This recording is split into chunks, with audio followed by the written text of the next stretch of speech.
Hello, everyone, and welcome to Uncivil Law, where we learn through the misfortunes of others.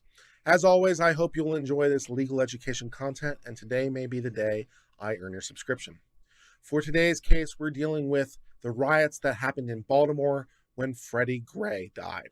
This is the case of Che Brothers Limited versus Baltimore. In this case, a bunch of people are suing Baltimore for not protecting their property.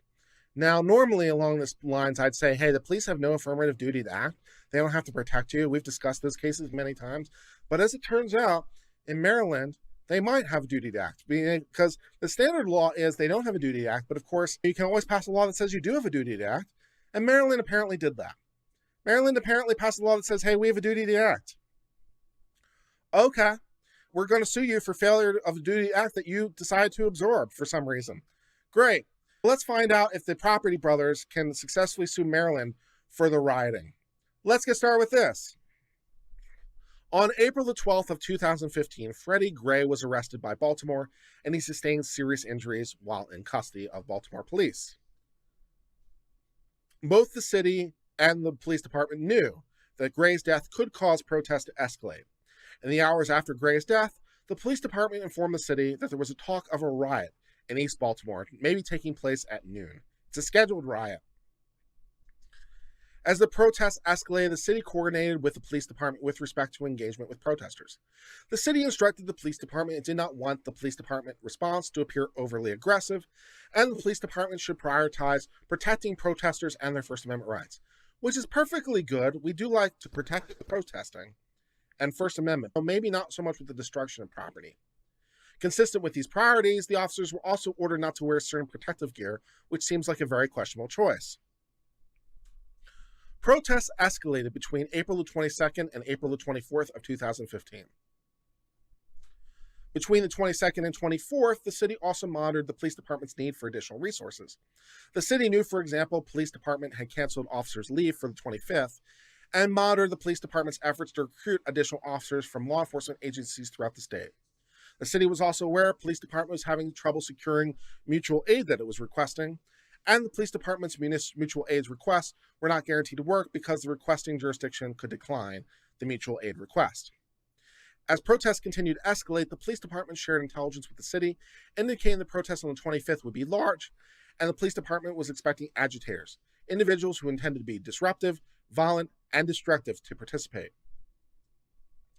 In the lead up to the April 25th protests, the city remained focused on ensuring the police department not silence protesters or interfere with the First Amendment. The city was also aware of police department's plans for how it would engage with the protesters on the 25th. Those plans included an instruction to the police department that an arrest is not a preferred function during this operation, so constraining the actions of the police. As both the city and the police department anticipated, the protests on the 25th turned out to be disruptive. Protesters also initiated violent confrontations with the police. Nonetheless, police officers were instructed not to engage, even though they were being engaged with violently. Okay. The following day, the police department and the city acknowledged that a coordinated approach to the protests focused on avoiding confrontation and engagement. The commissioner of police wrote that because this is a protest against the police department, we couldn't be seen as aggressors or instigators, and as such, we need to give them space. And although the city would eventually try to walk that back, the mayor said the following: I made it very clear I worked with the police and instructed them to do everything they can to make sure the protesters were able to exercise their right of free speech. That part is good. It's a very delicate balancing act because while we try to make sure they are protected from the cars and other things that were going on, we also wanted to give those who wish to destroy the space to do so as well. Let me just repeat that last part because it's important. The mayor of Baltimore says, we also gave those who wish to destroy space to do that as well. We respect the First Amendment. Good. We respect freedom of speech. Good. We respect protests. Good. We respect protests against the police. Good. We don't want to be seen as instigators. Good. We want to give people space to destroy. No, that's none of those things. No. We want to give people the space to destroy. I think you missed a step somewhere along the way on that logical chain. Oof.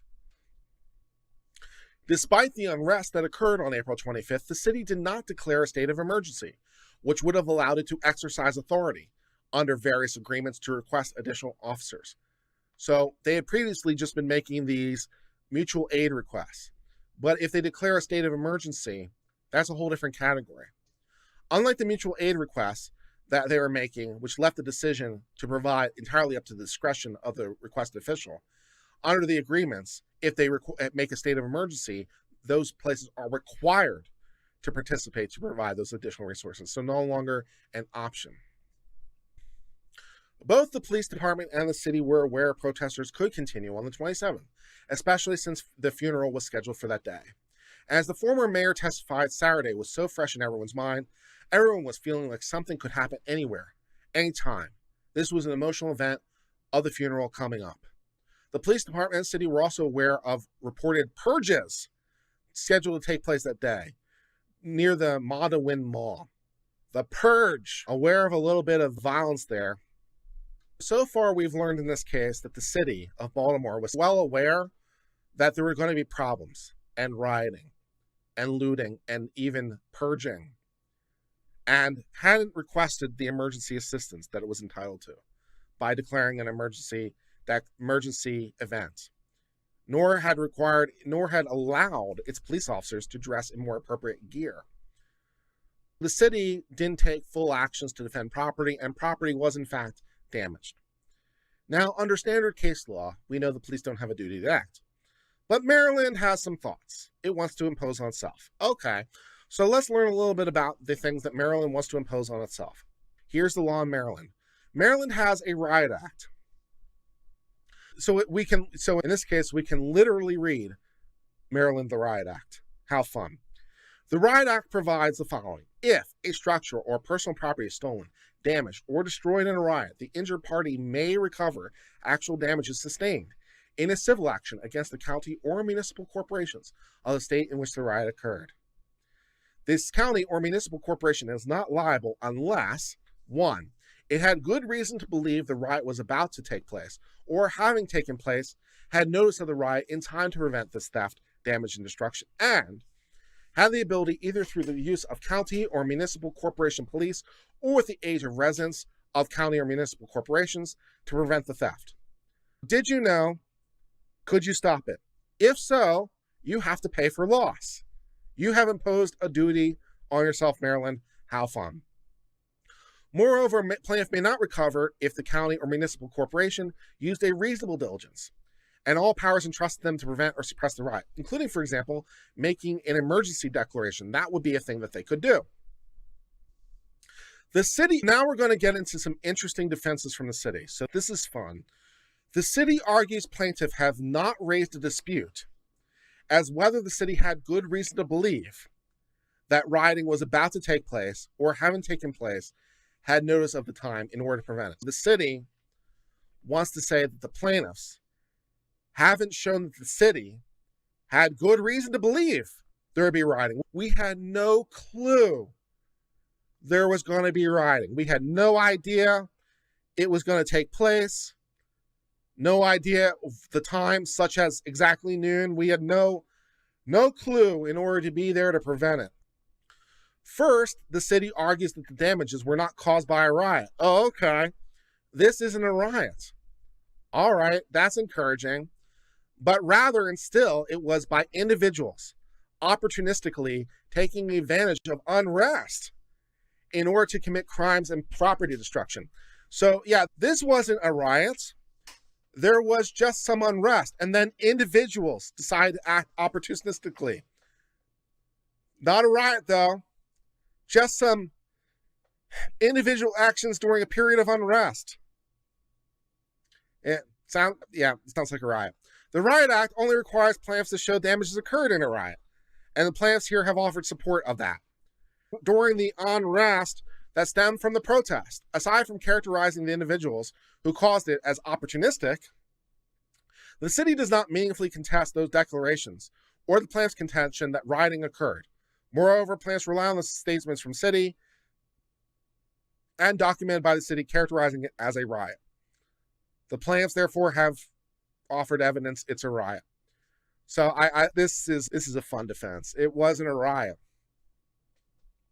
We only have duties to prevent rioting. This wasn't rioting. This was just some unrest and periods where people were just engaging in the unrest individually. In the unrest. This isn't a riot at all. I don't know what lawyer thought of that and was able to say that with a straight face. But on some level, I admire their creativity. It's just like, how far do you have to reach for that one, man? Wow. Exactly so. I can't believe it's not a riot. A TCBY over here with the non-riot. The Riot Act precludes a finding of liability against a defendant, corporation, or city, or municipality if the defendant used reasonable diligence and all powers entrusted them to prevent or suppress the riot. This limitation therefore raises two questions. First, where a defendant has used reasonable diligence, and second, where a defendant used all the power possible to suppress it. Plaintiffs have offered the following. Once Freddie Gray died, the city anticipated further rioting. Despite that concern, the city closely monitored the response to ensure that the officers didn't appear overly aggressive. The city knew the police was understaffed, and it was making, with little success, mutual aid requests, but still didn't call for an emergency. After the April 25th protest, the mayor initially admitted that the city gave those who wished to destroy space to do that. As predicted, the protesters did destroy stuff. The city did not declare a state of emergency, which allowed it to assist the police in obtaining police resources until several hours after the rioting occurred. To be sure, the city argues that it did everything it could to quell the unrest and to assist the police in limiting the violence and property damage that resulted. The city argues plaintiffs' suggested responses either would have made no difference in preventing or suppressing the riot, or in some cases would have made it worse. Whatever the prior case law provides undermines rather than strengthens the city's position that summary judgment is warranted. In the prior case, the Maryland Court of Appeals affirmed denial of the city's motion for summary judgment and held is for trials of fact to determine just what action the city could or should have taken, if any, in reasonable diligence to prevent the situation. The holding comports with the rule that reasonableness is a question of fact. So maybe the city did everything possible. Maybe the city's actions were warranted and prudent. There's a case to be made. There's a case to be made that they made the right decisions. But it's a case that needs to be made to a jury. And there's a case of the opposite, like you knew and you should have done more. So present it to a jury. Let them determine it. That's what juries are for. The city can make a colorable argument. I think I could defend both sides of this case if I had to. I could argue the city's position and I could argue the other position. They both seem tenable. Let it be argued to a jury. See which way it comes out. Seems fair. The city accuses plaintiffs, with the benefit of hindsight, of Monday morning quarterbacking. That's a reasonable argument, like, oh, you only know better because in retrospect, we were trying to determine on the fly. That's a fair argument from the city. It focuses on overall reasonableness of strategy, noting that in comparison with other jurisdictions facing unrest, Baltimore's unrest was in a shorter time period. Fair. The court is not charged with second-guessing the actions of the police or the city.